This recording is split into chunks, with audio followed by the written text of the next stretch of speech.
ఎంతోమంది గొప్ప యాక్టర్స్లో చాలా తక్కువ మంది గుర్తుండిపోతారు. దాంట్లో ఒక పేరు ఫిష్ వెంకట్ గారు. ఆయనని ఇలాంటి పరిస్థితుల్లో చూస్తామని ఎప్పుడూ అనుకోలేదు. ఫిష్ వెంకట్ గారి ఆరోగ్య పరిస్థితి మీకు తెలిసే ఉంటుంది.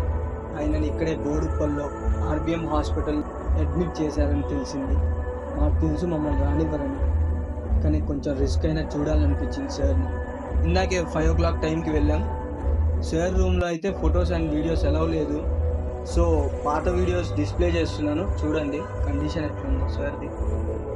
నాకు తెలిసి మేమే అనుకుంటా సార్ మాట్లాడుతున్నప్పుడు వెళ్ళింది. ఫిష్ వెంకట్ గారు అయితే చిన్నగా కోలుకుంటున్నారు. ఇప్పుడిప్పుడే సార్ మాట్లాడుతున్నారు కూడా. సార్ మాకెళ్ళి చూసి ఎవరు బాబు మీరు అన్నారు. సార్ ఇప్పుడు హెల్త్ ఎలా ఉంది అన్నాం. సార్ దానికి తల ఊపి రెస్పాండ్ అయ్యారు. ఎందుకు వచ్చారు బాబు అన్నారు. సార్కి ఎక్కువ డిస్టర్బెన్స్ చేయకూడదని మేము వెళ్ళిపోయాం. ఇప్పుడు మనం పాన్ ఇండియా హీరోస్ అంటాం కదా, సార్ ఆ టైంలోనే వాళ్ళందరితో వర్క్ చేశారు. అలాంటి గ్రేట్ యాక్టర్ ఫిష్ వెంకట్ గారు. ఆయన ఇంకా ఫాస్ట్గా కోలుకోవాలని నేను మనస్ఫూర్తిగా కోరుకుంటున్నాను.